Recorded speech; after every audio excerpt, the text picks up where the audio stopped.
Good afternoon, Hebrew brothers and sisters. Today is Tuesday, the 18th day of October 2021. I hope you're all healthy, COVID-free today. I hope your needs in terms of food, shelter, and clothing, as well as health, are being met. Blessings upon those that are working in the healthcare field, trying to save lives. Blessings also upon those that pick up garbage for us to keep our places clean. Blessings also upon those that make deliveries for our convenience. Double blessings on those trying to deliver, rescue, help men and women, children, babies, families, adults, teenagers escape the clutches of human trafficking, sex slave operations, prostitution, pornography, child prostitution, child pornography, pedophilia, and child molestation. Blessings upon those trying to help those that recover from these heinous acts against them, and double curses on those that have performed these acts and supported these industries. Finally, blessings upon the homeless, 600,000 men, women, and children, families in the streets of the United States of America with no place to stay, and millions around the world in similar or worse conditions. Blessings upon them, for theirs is the kingdom, and blessings also upon those, even in small ways, trying to help. I wanted to start this new channel on Raw Hebrew Relationships because while I am not a licensed counselor, I am not a psychiatrist or a psychologist. I am not a medical professional. What I am is a married man with 4 children, and at this point, 2 grandchildren. And I have been married to the same woman for 37 years. And by miracle, and I mean that, I've never cheated on my wife, and she has never cheated on me. By miracle, through many situations and circumstances, we are still in love. And so I thought it good that maybe as a minister, because I am a minister of the Most High's word and a teacher of his word, I thought it good that maybe I could share some of our experiences and some of the things we have learned over the years, not only from our personal experience, but also what we have observed and from the word of the Most High that we teach out of for the marriages and dating, so-called dating and relationship experiences of our people, and also of guests that may just want some help. So let me start with this. This is the first video. So let me start. We're talking about marriage and dating. Number one, let me just say this. Those of us that are in the word of the Most High, that understand who we are, there's no such thing really as dating in the modern vernacular. What I mean is, when you're looking at a prospective partner, you're looking for a prospective spouse. That's what you're looking for, a prospective spouse. So it's not like you're just looking to experience sex or use somebody for sex or use them in any personal capacity. You're trying to find a spouse. And that's who the audience is that I'm talking about and I'm talking to here. I want to also say this. The first thing, if you want to be a spouse,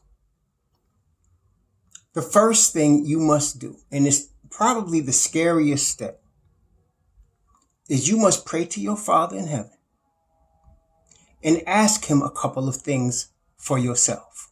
Number one, you want to ask him, should you be married? It's a serious question. Should you be married? Not every man and not every woman should be. While the majority I've found in my life, yes. The answer is yes. But there are those where the answer is definitely no. So that's the first thing you want to find out from your Heavenly Father. It's something you can just discuss with him. Should you be married? See, this is the thing, because when you're serving the Creator, when you are truly born again, you are following Messiah. And Messiah said, not my will, but Father's will be done. So this is a serious question you need to ask yourself. And I know some people are going to, automatically say, I can't be alone. I can't do it. The first question you need to ask, should you be married? Let's say you shouldn't be.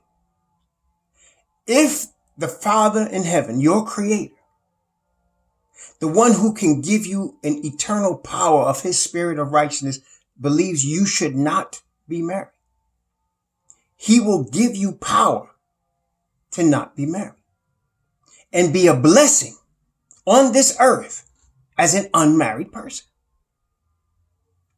If, on the other hand, the answer is yes, you should be married, the next question is vitally just as important. Who should I be married to?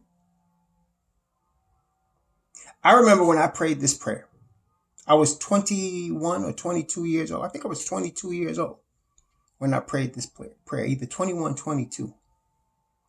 I had been with a girlfriend for 4 years.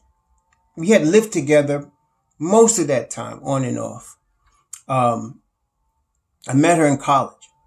And, at first I was 18 when I met her. I thought I was in love. We both did. But then I became born again. And everything changed. Everything changed about me. Changed. It wasn't her fault. It was me that had changed. Seriously. I had been born again and I looked at everything differently. And eventually she and I broke up. And it was me that pushed the breakup. She didn't understand this whole religious thing. She said, she didn't understand it. And actually, I couldn't explain it to her. All I could know is that I was changed. And so, and I, in my heart, didn't want to break up with her. But I knew the Spirit was telling me. And it was confirmed by others who didn't even know me that well, didn't even know my situation, but saw me with it and said, one person went like this. And I was like, whoa. So we broke up. And I needed to know that if I was supposed to be with somebody, that I needed to know it was from the Most High. You see, I came from a very bad parental situation in terms of the marriage of my parents, as most people in this day and age can attest in terms of their own situation. My parents' marriage was bad and made our household sad for the most part. So I did not want that for myself. I would rather not be married than to have a marriage like my parents had. So I prayed. And I asked the Heavenly Father, should I be married? I was the most scared prayer I ever prayed because I was definitely prepared for his answer to be no. And upon knowing yes, I said, if I should be married, and I didn't even know that point. I asked both at the same, if I should be married, I need you to pick her. I need you to pick her. Because even at 21, I had enough sense to know this was too important for me to go by what I would pick. It's too important. And I was scared because, again, as I was prepared and I swallowed hard and I was on my knees and I prepared to not be married or to have to wait. I thought, I know I'm 21. I'm not ready. So I'm going to have to wait at least 10 years. That's the way I thought. If I was going to be married, because I didn't think, in judging myself, and that's my next point, I didn't think I was mature enough, to be married at 21. And I wasn't out there at that time. I wasn't thinking about trying to go get a girl just to have sex with her. I had been born again. I wanted to keep myself pure for the Most High. And so, when I prayed the second part, if I am supposed to be married, I need you to pick her. I was also equally scared because I had a certain type that I liked. I had a certain type of woman. She had to be a certain skin tone. She had to be a certain height, a certain weight, physically. That's the way I looked at it. And then in terms of her internal, my spirit, I always felt my spirit had to connect with her. Even before I became a believer, then a Christian, now a Hebrew, but a believer in the Most High Father, I had to have, my spirit had to connect with her. And the previous girlfriend I had fit that description, but we weren't supposed to be together, which gave me another confirmation that don't try, I shouldn't try to pick her. But I was scared because I thought, first thought was it's going to be somebody that I wouldn't pick, somebody that I won't find attractive, somebody that, and I'm going to have to just pick them. And I felt myself going to be miserable, but I decided to trust the Most High. I don't know how much later it was, maybe a year, might have been a year later. I met a young woman. And honestly, as the Most High is my witness, I thought nothing about her in terms of relationship. I saw her from a distance. She had a little boy. I assumed she was married. I was in the church. She was in the church. The church was pretty large, like 3,000 people would come to the church on a weekly basis. So it's not like I saw her all the time, but I saw her and I noticed she had a little boy. And my thought was, man, she makes somebody a good wife. She takes care of her little boy. That's what I thought. Then maybe it was a couple months later, associate pastor walks up to me. I'm talking to him about Bible studies, about what we were supposed to be doing Bible studies with some people. And she walks up and he said, oh, let me introduce you. And he introduces me to her. And I said, oh, hi. And again, I didn't think nothing of it because I thought she was married. I didn't even think twice. And I moved on. And one night at the church, there was a concert that lasted Saturday night, well past midnight. And our church was in Harlem. This was back in the early 80s. Our church was in Harlem on Lenox Avenue, 123rd Street. So again, the church was packed. There was more than 3,000 people there because it was like a musical concert. And there was another young lady that was literally stalking me at the time. And I was trying to avoid seeing her. And of all the thousands of people at the church that night, I saw her. She didn't see me because if she did, she'd have jumped in my face. So to get away from her, I jumped the opposite direction and ran right into this young woman. And trying to make conversation with my back to the other girl, I'm starting to talk to her and I'm saying, hey, how you doing? Blah, blah, blah, blah, blah. What's your name again? Blah, blah, blah. Because I'm just trying to get away from this one behind me. So in the course of that conversation, I asked her, she said, I'm on my way home. I said, oh, where you live? And she said, the Bronx. And I said, oh, your husband coming to drive you like that? Because it was past midnight. We was on 125th Street. I mean, and it was 123rd. But at that time in Harlem at night, past midnight on a Saturday night, that's not a place you want to be. And she had a little boy with her. So I was like, I just assume, again, your husband come pick you up, right? And she's like, I'm not married. And it was like somebody threw a cup of cold water in my face. And I said, wait, what? I said, how you getting home? And she said, I'm taking the number 4 train. Now, if you know New York, we was on Lenox Avenue and 123rd. She would have to walk across several blocks to get to Spanish Harlem. And at that time, 125th Street at night it was not lit well. It was, especially going that way, you had to walk under a bridge. It wasn't a place for her and a little boy. So I said, I'll walk with you, So she said, yeah. I said, look, I'm not going to let you walk across 125th Street at 1 and 2 o'clock in the morning with this little boy. So we start walking. And as we are walking, I cannot see her. Because at that time, at that section of 125th Street, there were no street lights.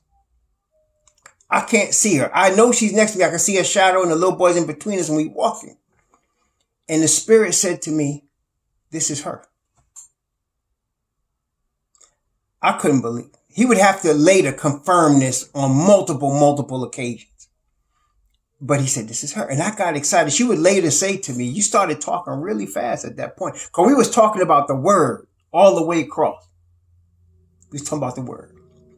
And when we got to the number 4 train in East Harlem, I saw her face and I said, oh, she's pretty. Now, she had a little boy. That wouldn't have been somebody I would have dated. She was Puerto Rican. I had never had any experience with Puerto Ricans. My family's from Jamaica.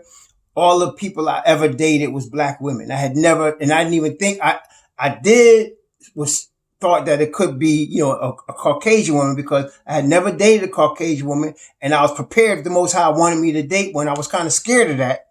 Not speaking against, what you call it, mixed race or whatever. But I'm just saying, this is how I was raised, how I thought coming up in the 60s. with Malcolm X in them. So I wasn't even thinking about that, but never thought about it, Puerto Rico. And she's like, yeah, I'm going, blah, blah. So I took, and then the Most High, over the course of time, we ended up getting married, and I'm still married to her. That's 37 years ago. Actually, I was 38 years ago because that was the year before we got married. So, but he had to give me many signs. And one of the signs he gave me after that was we had started talking and seeing each other at the church. I didn't see her outside the church. And then we started calling each other during the course of the week. And one of the signs was there was a period of time we were calling each other, then only for 2 weeks. I didn't see her at church, and she didn't call me. And I would call her, and the phone was just ringing. And I thought to myself, oh, shoot, this was all in my mind. This was about 4 months after that. It's all in my mind. And I thought, and I came home, it was Friday night. I'm a Sabbath keeper, so it was coming on Sabbath. And I was in the bathroom, and I brought the phone in the bathroom in case she called me. And I prayed. And I thought to myself, I actually prayed to the Most High. I didn't think to myself. I said, Most High, that time I called him Lord. I said, Lord, if this woman is for me, she has to call me tonight. If she doesn't call me tonight, I will take it as a sign that this whole thing was just in my head. As soon as I said just in my head, the phone rang. I pick up the phone. Now, I didn't let you know, at this time, at that night, it was pouring rain outside. And she said to me, she called, she said, Todd, it's me. I said, what's going on? I said, where you been? She said, I'm so sorry. She said, my phone's been out of service for 2 weeks and they haven't fixed it yet. She said, I was in my house tonight and something told me to get up and call you. So I walked 5 blocks to come to this payphone to call you, let you know what was going on. There were more signs than that, which I'm not going to go into now, but that let me know this was the one. And like I said, the proof is that we still together 37 years later. And I want to tell you some of the signs the Most High showed me in that year leading up to when we got married, kept us many times, kept me from walking away many times. Because I know the Most High had chosen and kept her from walking away because he gave her signs as well. So the first thing we need to understand is we need to know if we should be married. And then we need to let the Most High choose. Put away your list, your checklist. People got these checklists. Oh, she checked my checklist. Your checklist don't matter, which leads me to this. Matthew chapter 7. Judge not, that ye be not judged. For with what judgment ye judge, ye shall be judged. And with what measure ye meet, it shall be measured to you again. And why beholdest thou the mote that is in thy brother's eye, but considerest not the beam that is in thine own eye? What does that mean for this? First we have to do is judge ourselves. And we can't even do that properly. So we have to ask the Most High to show us ourselves. And part of him doing that is to say, should I be married? Sometimes he'll say yes. Sometimes he'll say no. And sometimes he'll say, wait. And I've heard people say, I'm ready. That means you're not ready. Because when you are ready, it's not for you to say you're ready. The Most High will show you you're ready. The night that I met my wife, I didn't say I was ready. In fact, I was scared after he showed me it was her because it made me pray. I started praying 4 times a day, fasting twice a week because I was scared because I said, this couldn't be. This couldn't be. But it was.